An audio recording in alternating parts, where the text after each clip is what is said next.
Oramos en actitud de adoración para que Dios nos hable esta mañana.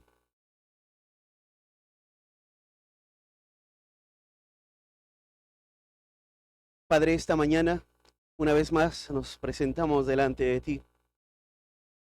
Entendemos, Señor, quién eres tú, y también entendemos y vamos conociendo más de tu Hijo Jesucristo. Y cada vez que nos ponemos frente a tu palabra, ahora es ese momento donde queremos pedirte que tú nos hables. Queremos pedirte que a través del Espíritu Santo podamos ser iluminados y podamos entender cuál es nuestra responsabilidad, entender quién es Cristo. Padre, obra según tu voluntad en esta mañana. Te pedimos que tengas el control de mi mente, de mi propio corazón. Pedimos, Señor, que al finalizar Cristo sea exaltado y glorificado por quien es. Gracias, Señor, por este gran privilegio que nos das estar frente a la Escritura. Oramos agradecidos. En el nombre de Hijo Jesús. Amén. Bueno, vamos a continuar con el estudio que estamos desarrollando. Y vamos a observar en Hechos capítulo 4. Abran su Biblia, por favor, en el libro de Hechos capítulo 4.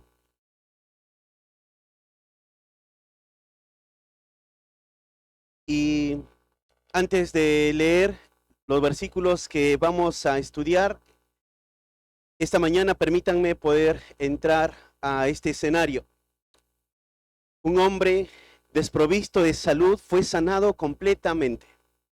Y este milagro llamaría la atención a la gran muchedumbre que iba al templo, porque de un momento a otro alguien dio voces. Había un grito de alegría, había mucho gozo. Y no solamente gozo, sino se oía a alguien alabar a Dios. Esto llamó la atención a muchos. Era más o menos 3 de la tarde, cuando todos acudían al templo para hacer sus oraciones prescritas. Quizás muchos de ellos no se iban a imaginar lo que iba a suceder. En realidad nadie iba a imaginar esto. Pero Dios sí lo tenía todo planificado. Cientos y miles estaban entrando al templo. De momento a otro, Dios obró en milagro, pero no en el templo, a las puertas del templo, en una puerta llamada la puerta de Salomón, o la puerta la hermosa de Salomón. Y era un hombre que había sido sanado y había salido de esta enfermedad que por años tenía, de ser cojo. Pero ahora este hombre estaba alabando a Dios. Todos se quedaron atónitos, todos se quedaron maravillados. Todos estaban quizás en silencio, porque esto era sorprendente. Pero todo esto solamente era el escenario para que ahora la palabra de Dios se exponga. Pedro y Juan fueron testigos fieles en proclamar el Evangelio. Entonces, en ese llamado de proclamar con fidelidad, van al templo para proclamar allí. Pero Dios obró en milagro a través de la vida de Pedro. Y un hombre que, como te decía, que era cojo de nacimiento, ahora tenía salud. Pedro y Juan ahora van a predicar a la gran multitud y Pedro es el portavoz. Pedro abre su boca y comienza a proclamar quién es Cristo. Y él, de manera detallada, comienza a decir que Jesús es el justo, Jesús es el santo, Jesús es el autor de la vida. Y seguramente ellos recordaban a aquel Jesús que hace varios días atrás estaba colgado en un madero. Y Pedro les dice, refrescándoles la memoria, ustedes lo crucificaron, ustedes lo mataron. Y seguramente dejaron de sentir conmoción por ver al cojo, porque ahora esta verdad estaba golpeando su conciencia, estaba golpeando su mente. Y no habría dudas, no había dónde escapar de esta verdad. Entonces Pedro va a comenzar a predicar quién es Cristo y que Cristo murió, pero que no solamente murió, sino que Jesucristo resucitó. Y Cristo resucitó entre los muertos. Y en eso se basa el poder de Dios para sacar al hombre de la muerte para vida. Esta gran muchedumbre está escuchando esto.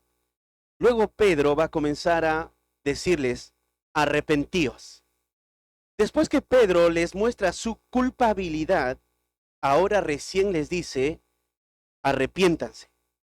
Después que ellos entendieron que ellos fueron los que gritaron, crucifícanle, crucifíquenle y suelten a Barrabás.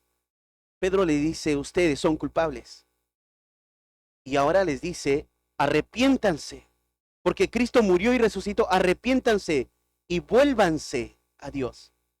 Y la idea de volverse a Dios ahí tiene que ver con dejar de hacer lo que estaban haciendo o vaciarse a sí mismos para comenzar a hacer lo que Dios demanda. Estos hombres seguramente quedaron atónitos, pero fue la obra del Espíritu Santo que traería luego fruto de todo esto. Entonces el llamado fue a arrepentíos, un mandato a abandonar sus caminos, un mandato a que giren iban camino a la muerte eterna, ahora dejen ese camino y vuelvan a Dios. Un mandato a abandonar sus ídolos. Seguramente ellos quedaron perplejos ante todo esto. Y ahora, ¿qué pasó después de eso? Y acá nos hemos quedado. ¿Qué pasó después de ese llamado al arrepentimiento? Después de lo que dijo, esto pasó con el fin de que cada uno se convierta de su maldad. ¿Qué pasó después? ¿Qué pasó con los portavoces del Evangelio? ¿Qué pasó en esta historia? Bueno, antes de ver lo que pasó, por lo menos hasta acá, hasta la semana pasada hemos observado nuestra responsabilidad. Y nuestra responsabilidad es predicar el Evangelio. Para eso estamos. Hablar de Cristo. Hablar del pecado, hablar de la obra de Cristo que murió, resucitó y llamar al hombre a que se arrepienta. Entonces Pedro y Juan fueron estos portavoces fieles. Luego de esto sucedió algo impresionante. Y eso es lo que vamos a observar en esta mañana. Fíjense desde el versículo 1 del capítulo 4. Hablando ellos al pueblo, capítulo 4 del libro de Hechos, el versículo 1, dice, hablando ellos al pueblo, vinieron sobre ellos los sacerdotes con el jefe de la guardia del templo y los saduceos, resentidos de que enseñasen al pueblo y anunciasen en Jesús la resurrección de entre los muertos. Y les echaron mano y los pusieron en la cárcel hasta el día siguiente, porque era ya tarde. Pero muchos de los que habían oído la palabra creyeron, y el número de los varones era como de 5,000. Aconteció al día siguiente que se reunieron en Jerusalén los gobernantes, los ancianos y los escribas, y el sumo sacerdote Anás y Caifás y Juan y Alejandro, y todos los que eran de la familia de los sumos sacerdotes. Y poniéndoles en medio, les preguntaron, ¿con qué potestad o en qué nombre habéis hecho vosotros esto? Entonces Pedro, lleno del Espíritu Santo, les dijo, gobernantes del pueblo y ancianos de Israel, puesto que hoy se nos interroga acerca del beneficio hecho a un hombre enfermo, de qué manera éste haya sido sanado, sea notorio a todos vosotros y a todo el pueblo de Israel, que en el nombre de Jesucristo de Nazaret, a quien vosotros crucificasteis y a quien Dios resucitó de los muertos, a él, este hombre, está en vuestra presencia sano. Este Jesús es la piedra reprobada por vosotros los edificadores, la cual ha venido a ser cabeza del ángulo. Y en ningún otro hay salvación, porque no hay otro nombre bajo el cielo dado a los hombres en que podamos ser salvos. Entonces, viendo el denuedo de Pedro y de Juan, Y sabiendo que eran hombres sin letra y del vulgo, se maravillaban y le reconocían que habían estado con Jesús. Y viendo al hombre que había sido sanado, que estaba en pie con ellos, no podían decir nada en contra. Entonces les ordenaron que saliesen del concilio y conferenciaban entre sí, diciendo: ¿qué haremos con estos hombres? Porque de cierto señal manifiesta ha sido hecha por ellos, notoria a todos los que moran en Jerusalén, y no lo podemos negar. Sin embargo, para que no se divulgue más entre el pueblo, amenacémosle, para que no hablen de aquí en adelante a hombre alguno en este nombre. Y llamándolos, les intimaron que en ninguna manera hablasen ni enseñasen en el nombre de Jesús. Mas Pedro y Juan respondieron diciéndoles: juzgad si es justo delante de Dios obedecer a vosotros antes que Dios. Porque no podemos dejar de decir lo que hemos visto y oído. Ellos entonces les amenazaron y les soltaron, no hallando ningún modo de castigarles, por causa del pueblo, porque todos glorificaban a Dios por lo que se había hecho, ya que el hombre en quien se había hecho este milagro de sanidad tenía más de 40 años. Y puestos en libertad vinieron a los suyos, y contaron todo lo que los principales sacerdotes y los ancianos les habían dicho. Y ellos, habiéndolo oído, alzaron unánimes la voz a Dios y dijeron: soberano Señor, tú eres el Dios que hiciste el cielo y la tierra, el mar y todo lo que en ellos hay. Que por boca de David, tu siervo, dijiste: ¿por qué se amotinan las gentes y los pueblos piensan cosas vanas? Se reunieron los reyes de la tierra y los príncipes se juntaron en uno contra el Señor y contra su Cristo, porque verdaderamente se unieron en esta ciudad contra tu santo Hijo Jesús, a quien ungiste Herodes y Poncio Pilato con los gentiles y el pueblo de Israel, para hacer cuanto tu mano y tu consejo habían antes determinado que sucediera. Y ahora, Señor, mira sus amenazas y conceda a tus siervos que con todo denuedo hablen tu palabra. Mientras extiendes tu mano para que se hagan sanidades y señales y prodigios mediante el nombre de tu santo Hijo Jesús. Y cuando hubieron orado, el lugar en que estaban congregados tembló, y todos fueron llenos del Espíritu Santo y hablaban con denuedo la palabra de Dios. Bueno, hasta acá la lectura. Bastante, ¿no? No se preocupen que no vamos a abarcar todo esto. Lo vamos a dividir en dos partes.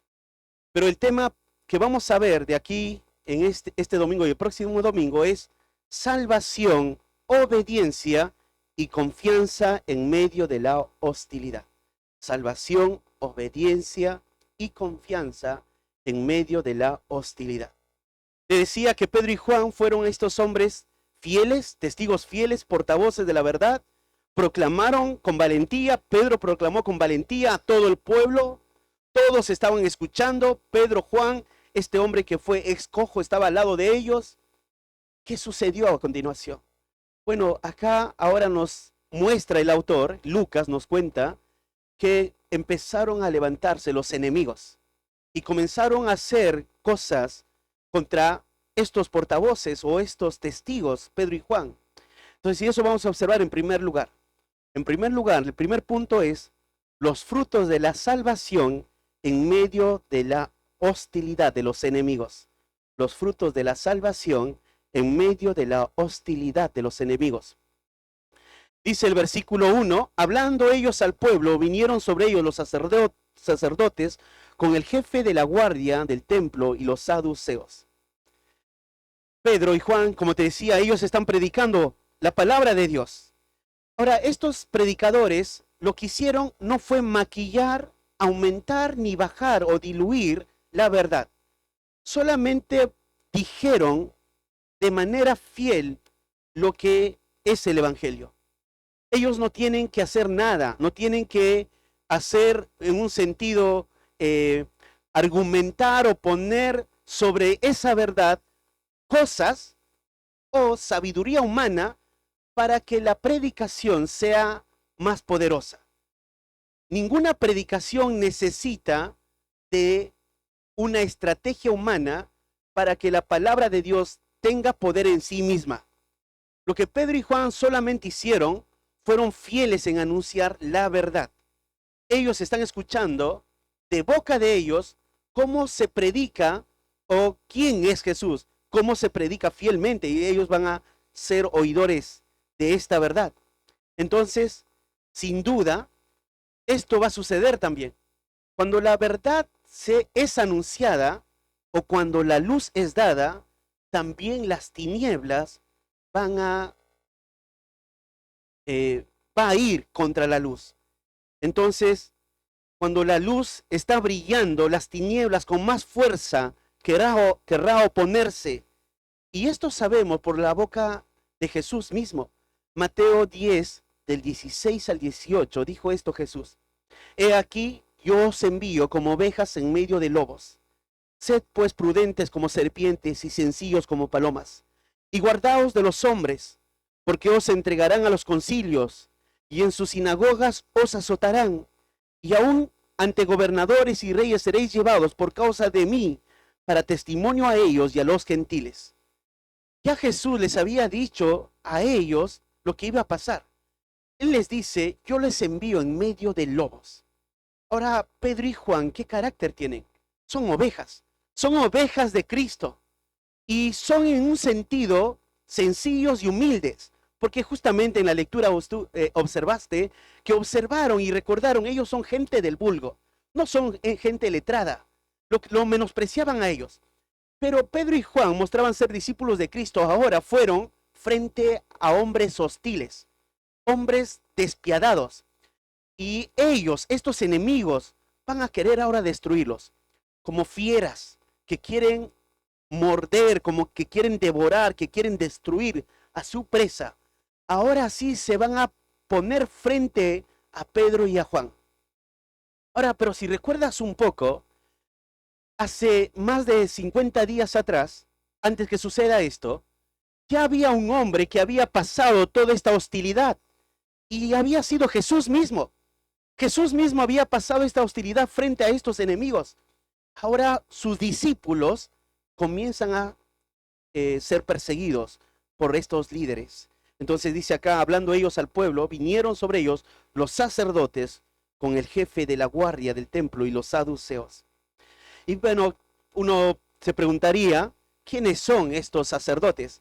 ¿Sabes? Lucas pudo omitir y solamente decir de esta manera: vinieron los líderes religiosos para atraparlos y lo metieron en la cárcel.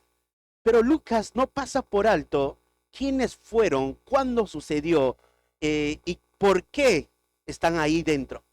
Lucas no quiere dar detalles, y esos son los detalles que embellece la escritura. Porque acá te dice, son los sacerdotes. ¿Quiénes son estos sacerdotes?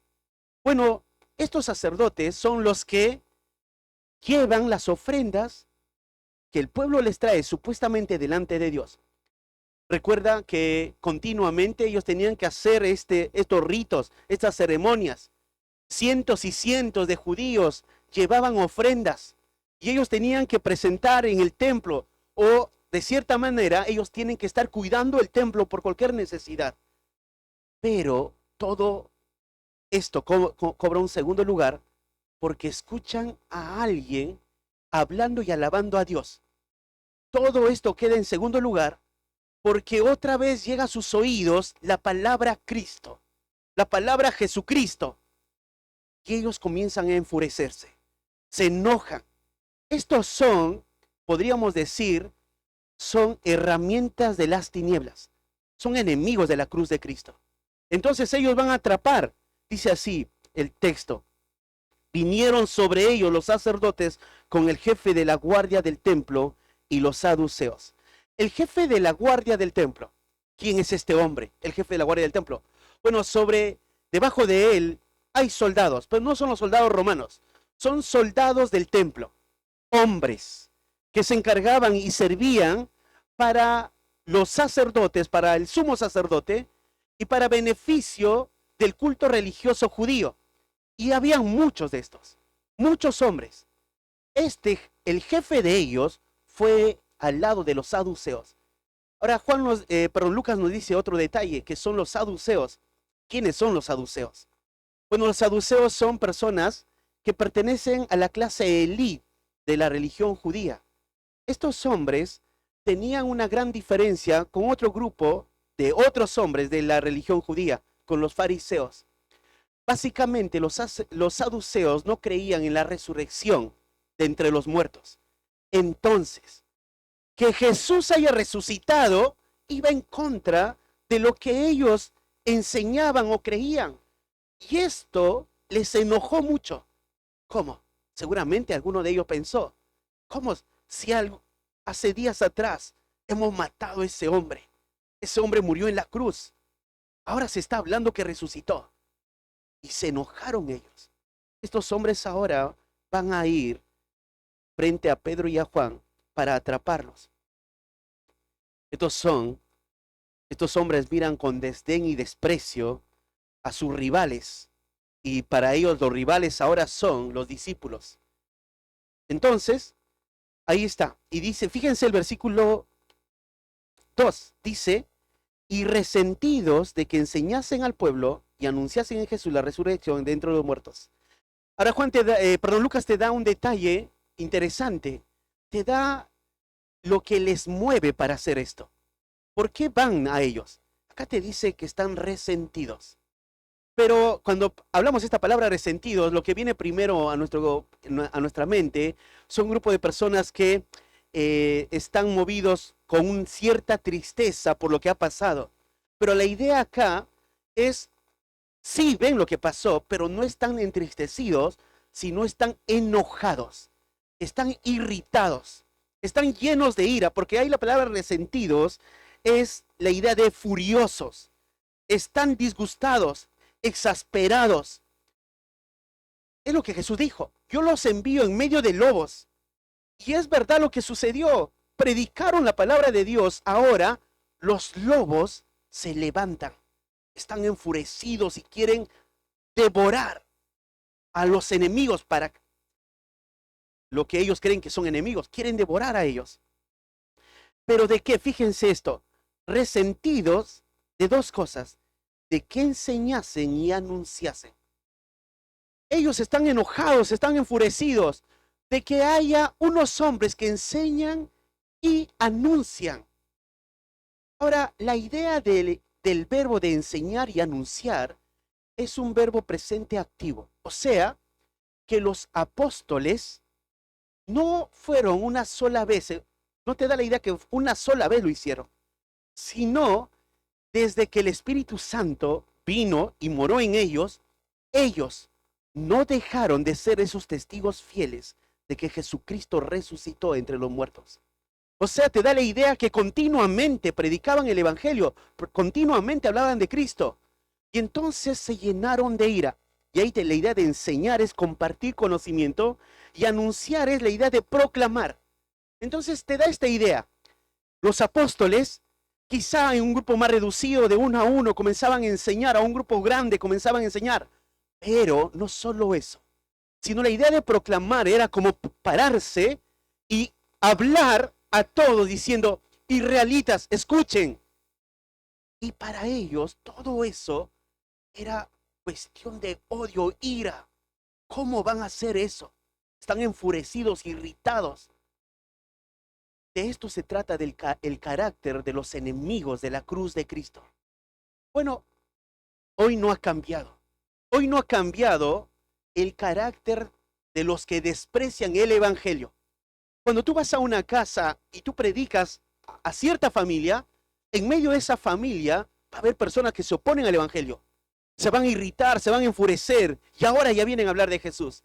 Y ahora ya vienen a confundirte o vienen a lavar tu cabeza. Y se enojan y se fastidian de las verdades. Estos son enemigos. Bueno, acá están estos hombres. Pero estos hombres no son cualquier hombre. Estos hombres, como te decía, son parte de la gente de élite de ahí del judaísmo y conocedores de la palabra de Dios. Estos hombres están enfurecidos, dice, resentidos de que enseñasen al pueblo y anunciasen en Jesús la resurrección de entre los muertos. Y esto les molestaba que predicaran que Jesús resucitó de los muertos. Bueno, a cualquiera le molestaría esto, porque todos los grandes hombres Desde Moisés, podríamos pensar en el judío, Moisés murió, no resucitó. Si habría un judío que quisiera adorar a Moisés. No, Moisés murió y ahí está, todavía en la tumba. Y todos los demás líderes religiosos están en la tumba. Pero Cristo resucitó. Y esto les enojaba a ellos. Jesús resucitó entre los muertos. Y bueno, y de esto se trata la victoria. Cuando piensas en la resurrección, piensas en la victoria frente al pecado y frente a la muerte. ¿Por qué? Piensa esto. El hombre nace para morir. Si no sabías, eso es verdad. Y seguramente no he dicho nada profundo en esto, porque lo sabes. Nacemos para morir. No hay nadie acá que va a vivir eternamente, físicamente.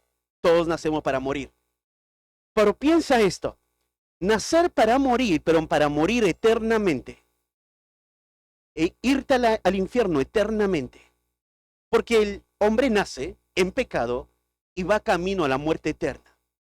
La única solución, la única garantía es que alguien venza el poder de la muerte. ¿Y quién iba a ser ese que iba a vencer el poder de la muerte y vencer el pecado que condenaba a todos a la muerte eterna? Jesucristo.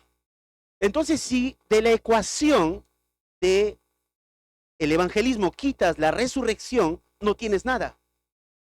Pero si pones la resurrección, tienes ahora la victoria. Porque cuando predicas de la resurrección de Cristo, a cualquiera podrías decir que se arrepiente, ahora tienes vida eterna. Y si mueres, te vas al cielo eternamente. Porque todos vamos a morir. Esto es el punto de la resurrección. Jesucristo resucitó para que todos los que crean en Él, aunque estén muertos, vivirá. Ahora, esta idea de la resurrección, Pedro continuamente lo predicó. En Hechos 2, 32 al 33, ya Pedro había predicado en su primer discurso. En Hechos 3, del 14 al 15, en su segundo discurso, también Pedro predicó. La resurrección estaba entre sus labios. Hermanos, cuando hablamos del evangelio, cuando nos toca compartir a un familiar el evangelio, no solo le muestres la culpabilidad de sus pecados, no solo le hables de la muerte de Cristo, sino la resurrección de Cristo. Porque si cree en Cristo, va a vivir eternamente. ¿Sabe lo que dijo Charles Spurgeon? Dijo así: Jesús murió, pues no podría resucitar de entre los muertos si antes no hubiera descendido entre los muertos y sido uno de ellos. Sí, Jesús murió. La crucifixión no es una ilusión. La perforación de su costado, con una lanza fue prueba clara y evidente de que estaba muerto. Literal y verdaderamente, en un cuerpo material, salió de la tumba para vivir entre los hombres hasta la hora de su ascensión al cielo. Esta es la verdad que todavía debe ser enseñada, imposible de refinar y espiritualizarla, que nadie se atreva. O sea, no puedes poner un ingrediente más a la resurrección. Cristo resucitó. En sí mismo es glorioso. Él resucitó. Por el poder de Dios. Esto es impresionante. Cristo resucitó. Ahora la pregunta es, ¿lo crees? ¿Crees que Cristo resucitó entre los muertos? Y si lo crees, que Él murió por tus pecados y que resucitó entre los muertos, y vas arrepentido a Él, tienes vida. Esto debió molestar mucho a estos hombres. Por eso se enojaron. Ahora, versículo 3, fíjense. Y les echaron mano y lo pusieron en la cárcel hasta el día siguiente, porque era ya tarde. Les echaron mano. Bueno, estaba el jefe de la guardia. Y lo agarraron a Pedro y a Juan. Ahora, ¿te das cuenta que Pedro y Juan no resisten? No está como esa escena, ¿te acuerdas? Cuando Pedro agarró una daga y cortó la oreja de uno de los siervos de los soldados, cortó su oreja defendiéndose cuando fueron a Jesús con un tumulto de gente. Ahora Pedro no actúa así. Pedro ahora es un hombre humilde. Juan es otro hombre humilde. ¿De qué te habla esto? El portavoz del evangelio, los hombres que predican el evangelio, son esos hombres humildes, son como ovejas en medio de lobos. Ellos no se van a oponer a lo que está pasando, no van a poner resistencia. De cierta manera, ellos son autoridades. Los saduceos son autoridades. El jefe de la guardia del templo, porque están en el templo, son autoridades allí y los toman a ellos. Y acá vienen estas marcas de estos hombres que son testigos de la cruz, de Pedro y Juan. Van a comenzar a sufrir persecución. Dice, les echaron manos y lo pusieron en la cárcel. ¿Quiénes son los que toman a Pedro y a Juan? Los antagonistas. ¿Qué es el antagonismo? Son los que abiertamente manifiestan oposición y odio hacia una verdad. Estos eran antagonistas, odiaban a Jesús. Como Jesús es odiado por ellos, todos aquellos que hablen en el nombre de Jesús también van a ser odiados. Entonces ahí está. Ya Jesús había dicho esto en Mateo 10:22, dijo, seréis aborrecidos de todos por causa de mi nombre. Seréis aborrecidos por todos por causa de mi nombre. Ahora te dice, les echaron mano y lo pusieron en la cárcel hasta el día siguiente porque ya era tarde. Te llama la atención de algo. Si te recuerdas, a Jesús, ¿a qué hora le tomaron prisionero? Era de noche. ¿Él estaba dónde? En el huerto orando, ¿se acuerdan? Y vino Judas con 600 personas y lo tomaron y lo llevaron al templo frente a Anás y Caifás. Pero acá no hacen eso. Fíjate, la hostilidad más grande lo llevó Jesús. Pero acá como que estuvieran guardando ese momento para luego como fieras atacar. No lo llevaron ni no lo acusaron en la noche a Pedro y a Juan, sino que esperaron, dice, hasta el siguiente día. Dice, pero muchos de los que habían oído la palabra creyeron.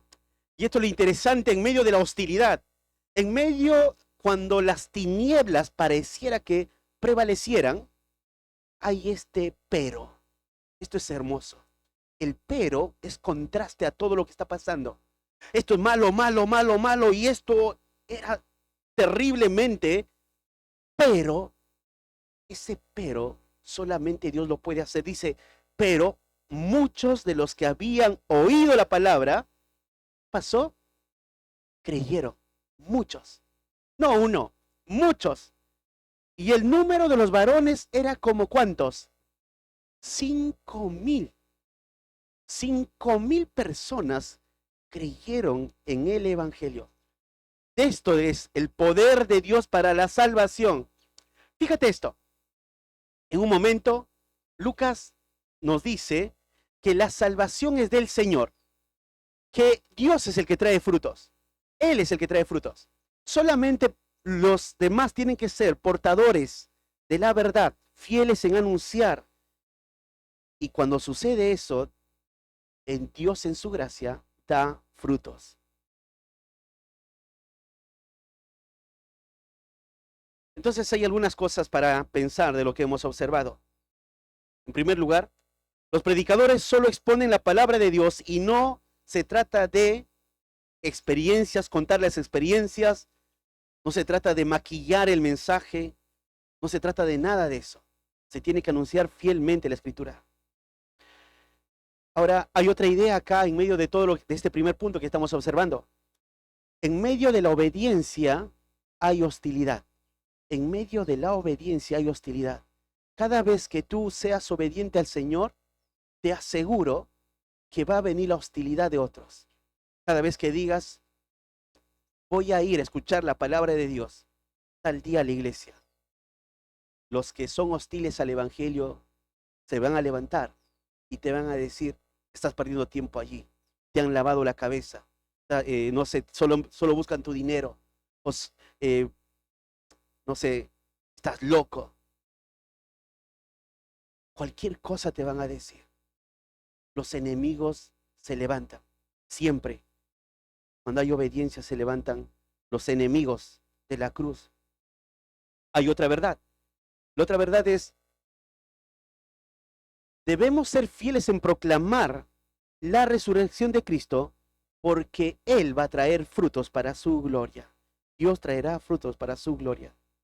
Los resultados siempre son del Señor. Y pensaba en esto, con una pregunta. ¿Estás observando hostilidad en tu vida de parte de personas? Si no estás observando hostilidad de nadie, es porque estás cómodo con la vida que llevas. Te has acomodado a la vida que llevas. Comienza a abrir tu boca y vas a ver la hostilidad. Ve a un parque y habla del Evangelio. Vas a ver la hostilidad. Pero no porque hay hostilidad en el mundo, debemos dejar de hablar el Evangelio. Jesús dijo, esto va a suceder, pero recuerden, yo he vencido al mundo. Nuestra tarea es ser fieles en predicar el Evangelio, y la salvación es del Señor. Entonces, en medio de la hostilidad, siempre el Señor obra en salvación. Bueno, el primer punto fue los frutos de la salvación en medio de la hostilidad de los enemigos. En segundo lugar, y este es el segundo punto nada más que vamos a observar y vamos a cerrar, pero es desde el versículo 5 al 12, es, solo en el nombre de Jesús hay salvación. Solo en el nombre de Jesús hay salvación. Quiero que me sigas ahora desde el versículo 5. Dice, aconteció al día siguiente que se reunieron en Jerusalén los gobernantes, los ancianos y los escribas, el sumo sacerdote Anás, Caifás y Juan y Alejandro, y todos los que eran de la familia de los sumos sacerdotes. Ahora, ¿te acuerdas que te decía, Lucas no quiere pasar por alto quiénes son los que toman a Pedro y a Juan? Nos da detalles, quiénes son estos hombres hostiles. Pero ¿por qué lo hace? ¿Por qué Lucas quiere detallar esto? Ahora, recuérdate esto. Lucas, ¿a quién está escribiendo este libro? Este segundo tratado. Teófilo. Ahora, Teófilo es una persona importante. Es una persona importante dentro de el sistema judío. Posiblemente. No dice en ninguna parte. Pero ahora Teófilo tenía que ser creyente, tenía que ser valiente en medio de ese mundo hostil, el que en él vive, en que él vive. Porque están estos enemigos. Ahora, ¿quiénes son estos enemigos? Te detalla acá. Gobernantes, los ancianos del pueblo, los escribas, el sumo sacerdote Anás y Caifás, Alejandro. Son varios. Cuando te dice gobernantes, son aquellos que pertenecen al Sanedrín, autoridades. Son los que tienen poder civil y poder religioso. Los ancianos del pueblo, te da la idea de estos hombres con experiencia, y que estos hombres, los ancianos del pueblo, se juntaban para sentenciar y dar juicio. Los escribas son los copistas, de manera detallada observaban los escritos, y en su gran mayoría de los escribas eran fariseos. El sumo sacerdote Anás y Caifás, uno era el suegro del otro. Anás como suegro, quizás él detrás, planificando todo. Caifás, el más joven, como sumo sacerdote del pueblo. Y todos estos, ¿qué eran? Estos odiaban al cristianismo, odiaban a Cristo. Y todo lo que se nombre Jesús, para ellos era de desprecio. Bueno, en cuanto a Alejandro, no hay idea, no hay ningún reporte en la escritura de quién era este personaje. Pero podemos saber algo más de todos estos. Y serán familia de los sacerdotes. Todos estos, toda esta gran familia, todos estos personajes, estos se juntaron para ahora poner al medio a Pedro y a Juan. Fíjate el verso 7. Y poniéndoles en medio, les preguntaron. Como si fuesen una jaulilla, en el medio estuvieron Pedro y Juan, pero acá no te dice quién más estuvo. ¿Sabes quién más estuvo? Más abajo en la historia te dice que estuvo el ex cojo también. Y todos están observándolos con odio. con desprecio, sí, seguramente con mordiéndose la lengua, con irritados, y van a comenzar a preguntar. Poniéndolos en medio le preguntaron, fíjense la pregunta, ¿con qué potestad o en qué nombre habéis hecho vosotros esto? ¿Habéis hecho vosotros esto? Piensen esto. ¿No sabían en qué nombre? ¿Creen que ellos no sabían en qué nombre lo están haciendo? Sí sabían. Si un día antes se enojaron porque predicaban que Jesucristo había resucitado de los muertos. Lo que está pasando acá en la escena es que estos hombres quieren encontrar razón para azotar a estos hombres, para castigarlos. Quieren buscar la forma como destruirlos. Pero no se dan cuenta que con esta pregunta ellos mismos ponen lazos a sus almas. Porque cuando ellos preguntan con qué autoridad, en qué nombre habéis hecho esto, ahora Pedro va a tomar lugar con el poder del Espíritu Santo para decir en qué nombre. Lo que ellos hicieron es poner tiempo ahora nada más a su juicio de ellos. Ellos tienen que hacer algo ahora. Aún en medio de la ceguera en el que viven, van a tener la oportunidad de escuchar en nombre de quién se hizo este milagro al cojo y quién era Cristo. Pero sabes, hay algo llamativo acá. Pedro no les dice a ellos, arrepentíos. Pedro les dijo, arrepentíos al pueblo. Pero ellos están allí. Es porque estos hombres fueron voluntariamente, planificaron para que Jesús muere en la cruz e instigaron al pueblo a decir, crucifíquenle, digan eso, crucifíquenle y suelten a Barrabás, y todo el pueblo gritaba eso. Ellos sabían lo que hacían, pero eso no quiere decir que a pesar que ellos escuchen esta verdad, no puedan tener la oportunidad de poder arrepentirse, porque están con vida todavía. Ellos no quisieron creer en Jesús. Pero acá viene la proclamación de Pedro. Poniéndoles en medio, le preguntaron un cuadro de intimidación que quieren transmitir a Pedro y a Juan. Están alrededor de estos lobos despiadados, carroñeros, sedientos de venganza y odio, movidos por sus placeres, y no dudarán en hacer lo que sea para que nada se les interponga en los asuntos que ellos desean obtener. Están irritados. ¿En qué nombre habéis hecho esto? En otra versión dice, hicieron que Pedro y Juan comparecieran ante ellos y comenzaron a interrogarlos. ¿Con qué poder o en nombre de quién hicieron ustedes esto? Versículo 8. Entonces Pedro, que dice, lleno del Espíritu Santo, les dijo, gobernantes del pueblo y ancianos de Israel, puestos que hoy se nos interroga acerca del beneficio hecho a un hombre enfermo, de qué manera éste haya sido sanado, sea notorio a todos vosotros y a todo el pueblo de Israel. Hasta ahí vamos a observar primero. Porque hay una palabra acá que es interesante, dice, llenos del Espíritu Santo. Llenos del Espíritu Santo quiere decir controlados por el Espíritu Santo. Lo único que podría dejar el control, que el Espíritu Santo tome ese control, era pecado. Y esto te da una idea de la vida que llevaba Pedro y Juan. Pedro y Juan seguramente ahora vivían continuamente creciendo en su santificación, observando la cruz de Cristo, recordando, pidiendo a Jesús que los guiara y los ayudara, observando las Escrituras. Estos hombres están ahora llenos, controlados por el Espíritu Santo.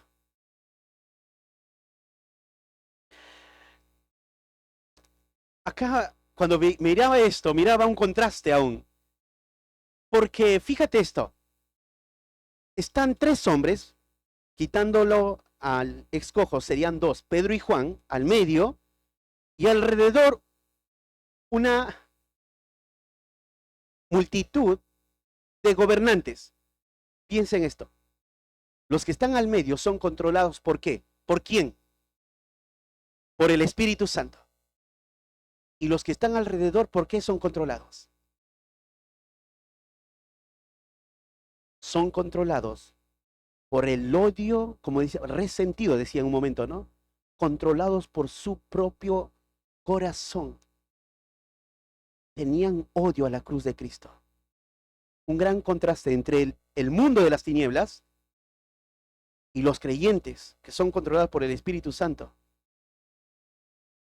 ¿Sabes qué había dicho Jesús en Mateo 10, del 19 al 20? Había dicho así: mas cuando os entreguen, no os preocupéis por cómo o qué hablaréis, porque en aquella hora os será dado lo que habéis de hablar.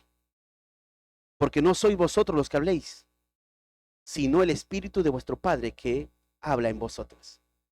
Cuando Jesús estaba entre ellos, les dijo: vayan, van a ir en medio de lobos, y los van a tomar, los enemigos los van a tomar, los van a agarrar.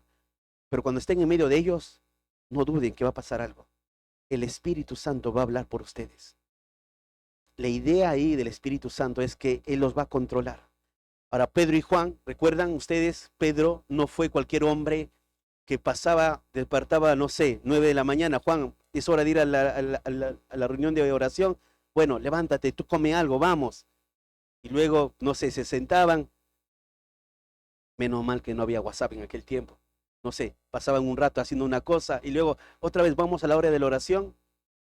Después otra vez, no sé, viendo la final del partido. Después vamos, hay otra hora de oración. Pedro y Juan no vivían así. Pedro y Juan gastaban tiempo orando, estudiando la Escritura. Y si tenían que trabajar, trabajar, como Pablo trabajaba.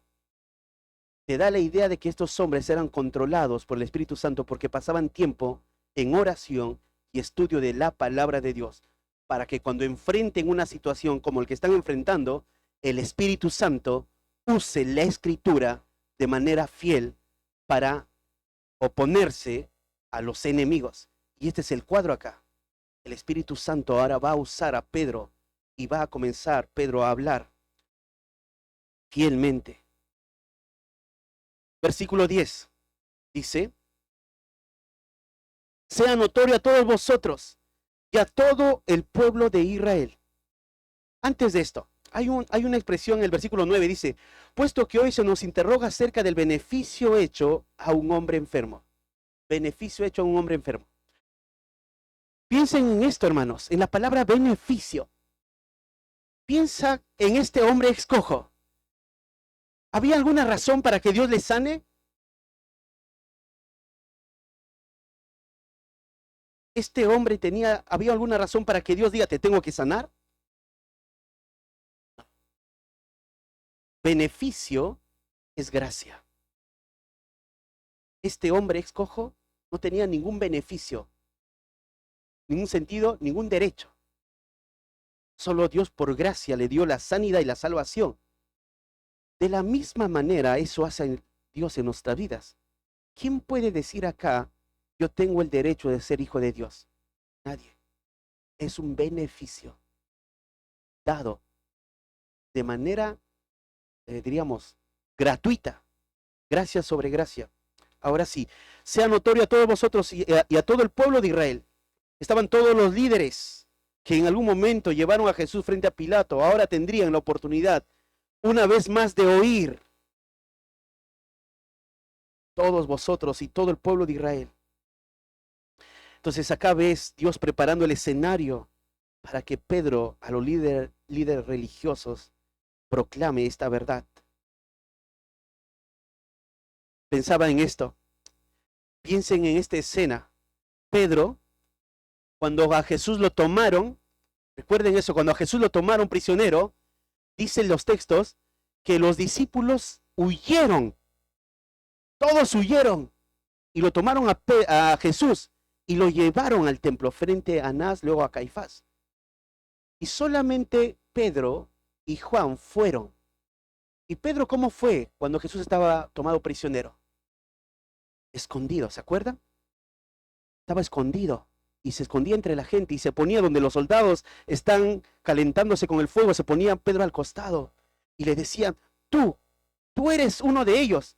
No, no, no, yo no soy. Y si iba a otro lado, le decían, tú hablas como uno de ellos. No, no, yo no soy.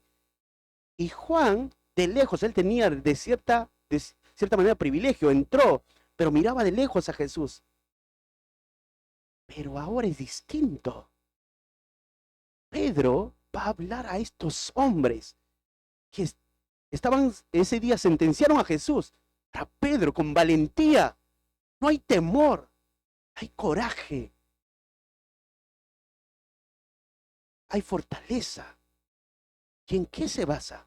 En el poder de la palabra. Pedro es una herramienta nada más. Es un hombre débil, pero poderoso por la palabra de Dios y por la obra del Espíritu Santo. Pedro va a decir, va a predicar fielmente. Jesús dijo, si alguno quiere venir en pos de mí, niéguese a sí mismo, tome su cruz y sígame. Esto lo escuchó Pedro con Juan. Ahora ellos no tienen temor. Y la idea de tomar tu cruz y seguir a Jesús, ¿qué es tomar la cruz y seguir de Jesús? ¿Qué significaba la cruz para Jesús? Muerte. Y cuando dice acá, niégate a ti mismo, toma tu cruz y sígame, quiere decir, no vivas para ti, sino para mí. Y si esto va a repercutir en tu muerte, que sea así, sígueme, muere por causa de mí. Esto es lo que debe suceder de un discípulo. Ser fiel al Señor a pesar que pueda su vida correr peligro por ser fiel al Señor. Si no hubiese sido así, queridos hermanos, el Evangelio no hubiese llegado a lugares donde nunca hubiese llegado, a la China, no sé, en otras partes de Asia mismo, lo que Pablo vivió, si no, no hubiese pasado eso. Pero gracias a hombres que entendieron tomar la cruz y estar dispuestos a morir por el Cristo, fueron fieles estos hombres. Y Pedro y Juan van a hacer esto. Y acá viene, dice que en el nombre de Jesucristo de Nazaret, a quien vosotros crucificasteis y a quien Dios resucitó de los muertos, por él, este hombre está en vuestra presencia sano. Contundente, Pedro. Dice, en el nombre de Jesucristo de Nazaret, a quien vosotros crucificasteis. Pedro no bajó, diluyó, que quiso maquillar el mensaje. Pedro les dice, ustedes lo mataron.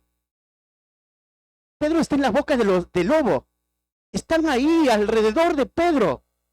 Si ellos pudieron hacer algo contra Pedro y Juan, pero ellos no tienen temor de la muerte. ¿Por qué no tienen temor de la muerte? ¿Saben por qué? Porque Cristo resucitó. Y si morían, se iban a estar con su Salvador. No tenían temor de la muerte. Y ellos, Pedro contundentemente dice, vosotros crucificasteis. Pero Pedro usa algo interesante acá en el nombre de Jesucristo. Dice, en el nombre de Jesucristo de Nazaret. ¿Sabe lo que está diciendo Pedro? Aquel aquel judío que viene de ahí del norte, de Nazaret, que para ustedes es imposible que algún profeta se levante de esa zona. Pero Jesús vino de allá, bajó. Claro, ellos están en el sur, están en Jerusalén, donde allí se instaló supuestamente la sabiduría judía. Pero Jesús vino de allá, Jesús de Nazaret. Es más, usó el nombre compuesto, Jesucristo. ¿Qué es Jesucristo? No dijo Cristo, porque Cristo quiere decir ungido. Pero acá pone Jesucristo. Jesús es el nombre propio del Salvador.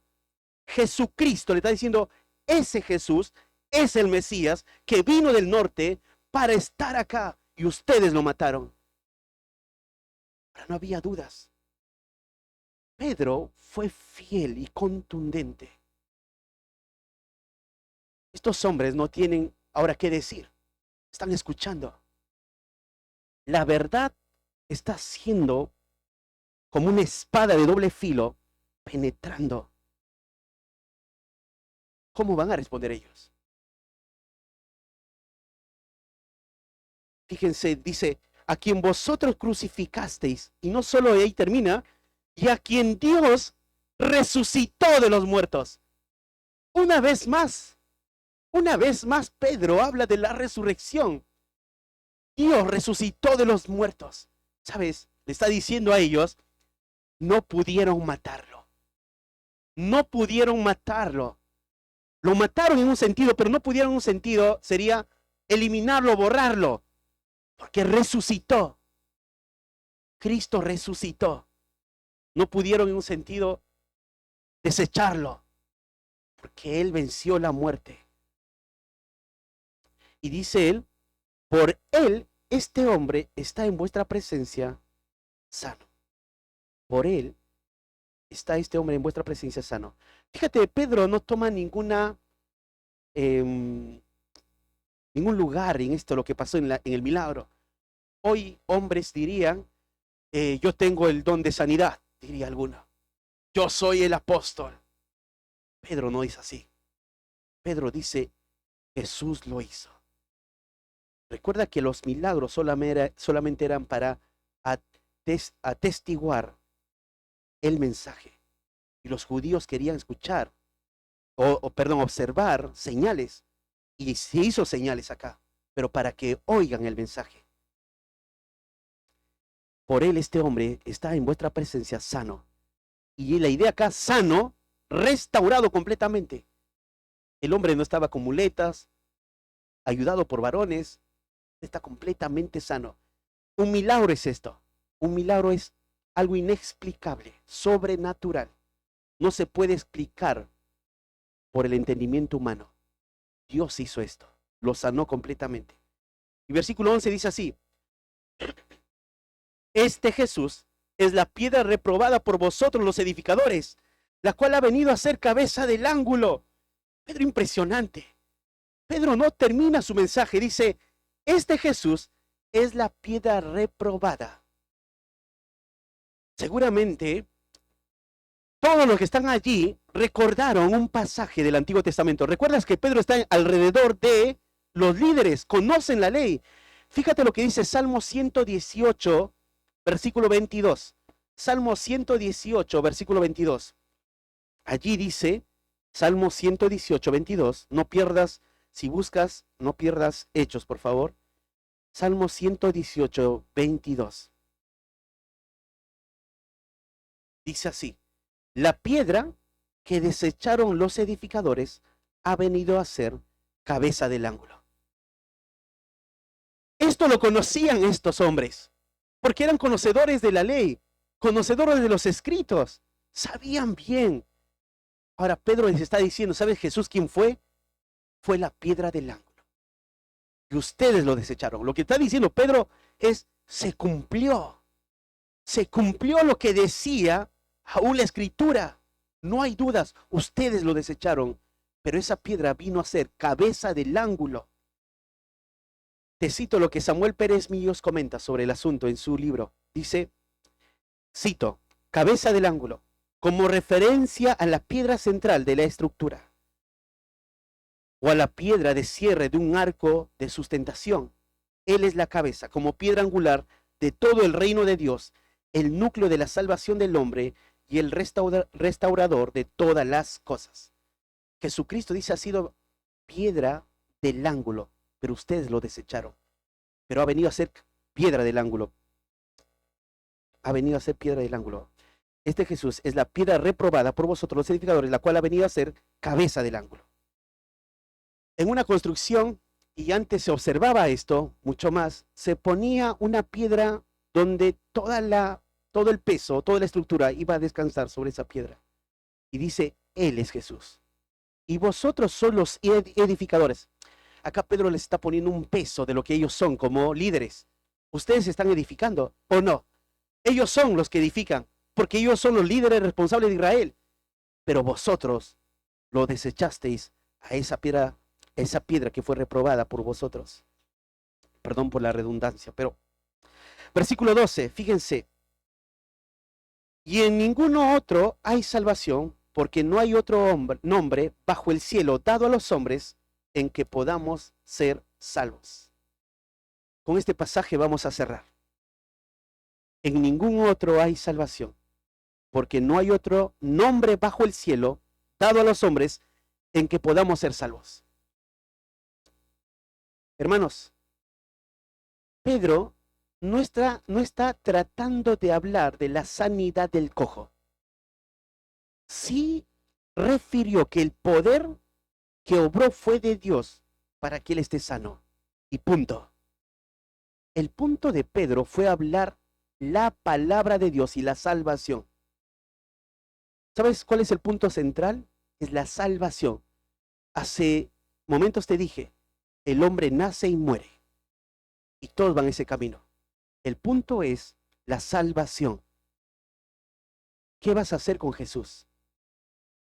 Jesús vino para salvarte, no para que tengas una vida prolongada en la tierra, ser longevo en la vida aquí en la tierra. No. De cierta manera, la muerte es como la puerta para ver a tu Salvador. Pero imagínate cruzar esa puerta de la muerte sin tu Salvador, sin haber creído, sin haberte arrepentido. Por toda una eternidad te pierdes. ¿Y qué comparación tiene un hombre que pueda vivir 90 años con una eternidad? Ninguna comparación. Una eternidad es una eternidad. Y para que tengas esa eternidad, necesitas entender la salvación que solamente es por el nombre de Jesús.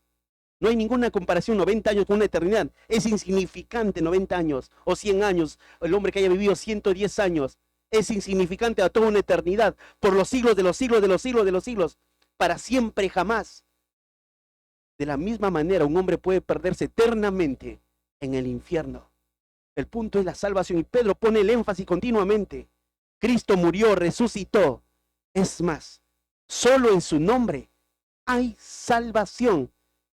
Esta idea de solo en su nombre hay salvación es la exclusividad del Evangelio. Te cito algunas cosas que pensaba. La verdad absoluta del Evangelio, no hay muchos caminos que conducen al cielo, así como algunos dicen. Todos creemos en un Dios y ese mismo Dios nos va a llevar al cielo. No es así. No hay varios caminos, hay un solo camino. La exclusividad. No hay varias maneras de creer en Dios o de relacionarse con Dios. Hay un solo camino. Así como hay una sola puerta, así como hay una sola verdad, hay un solo camino. Jesús dijo, entrad por la puerta. ¿Quién es esa puerta? Él mismo. Ahora dice, hay un solo camino. El nombre de Jesús. No hay otros caminos. Es Jesús. Pero sabes, esto incomoda a los demás, defensores de la falsedad de las religiones que proclaman tener la verdad. Pero cuando llegas a este punto son falsos y mentirosos, porque te presentan otros caminos para ir al cielo. Siéntate con cualquier religioso de otra religión y pregúntales cómo voy al cielo. Te van a mostrar sus caminos, pero hay un solo camino, Jesucristo. La exclusividad del Evangelio no es una iglesia, sino es una persona, es Jesucristo. Fuera de Él no hay salvación.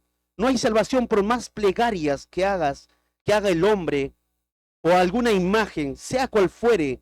No hay salvación por más ritos que guardes o por más buenhechor que seas. No hay salvación, solamente hay salvación por Cristo. No sirve de nada si manejando diste un poquito de dinero a alguien que te tocaba la ventana o a alguien que estaba en una esquina, o diste algunos víveres a alguien, o ayudaste a tu mamá, sea lo que sea. No hay salvación en eso, solamente en el nombre de Jesús. En ningún otro hay salvación. Es un recordatorio para aquellos que veneran a algún hombre como si aquel le daría la salvación. Estos líderes religiosos, para ellos no habría problema en una verdad absoluta. Piensa esto. Los líderes religiosos de allí no piensan, ellos no tienen dioses, muchos dioses. ¿Saben ellos en quién piensan? En un solo Dios. ¿Saben para quién era ese Dios? Jehová.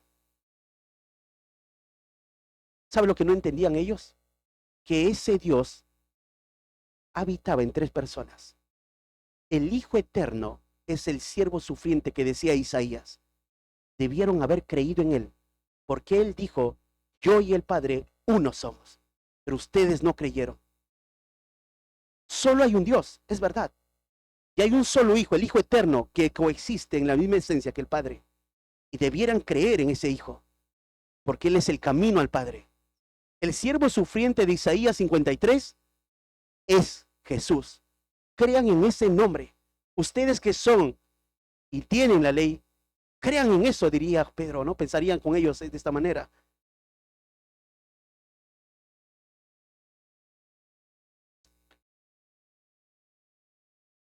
Pensaba de esta manera, pensando en estos hombres, embotados en su intelecto, les dificultaba ver con claridad. Sus mentes embotadas por el orgullo les dificultaba ver a Cristo como el Mesías. El amor a su estatus que tenían o al sistema que construyeron les dificultaba ver al dador de la vida. El amor hacia sí mismo no les dejaba ver su pecado. Eso es lamentable. Lamentable es que por mentes embotadas por conocimiento no quieran creer en Cristo. Te aseguro, si cruzar una persona, no sé, con una carrera o con los títulos que este mundo ofrece, se sentara allí, por más moralista que sea, y le dijeras, solo en Cristo hay salvación, tendría que dejar toda su moral en que se apoyó y creer en Cristo. No lo va a hacer porque ama eso. Pero solo en Cristo hay salvación, en nadie más. Estos hombres están embotados en su conocimiento. Tienen que dejar y vaciarse de sí mismos para creer solo en Jesús, que no hay otro nombre en quien haya salvación. Solo en Jesús hay salvación. Entonces, queridos hermanos, este es el punto de nuestra predicación, que solo Jesús salva. Entonces, sé un portavoz de esa verdad, sé un heraldo del Evangelio. Tu familia necesita saber de esta noticia, pero lo necesitas saber de tus labios. Ahora recuerda esto, que Dios es el que salva. Aun cuando veas que las tinieblas se vean más intensas, o pareciera que han ganado lugar en la vida de alguien, recuerda que no se trata de ti la salvación, sino se trata de la verdad predicada y anunciada. No habrá nada que se interponga entre la luz del Evangelio. Recuerda que Jesús vino al mundo a salvar a los pecadores. Jesús vino al mundo por quienes han de ser sus hijos. Solo tenemos que ser predicadores fieles. Por lo tanto, proclama a Dios por salvación. Clama a Dios cuando veas a alguien que está cegado en el pecado.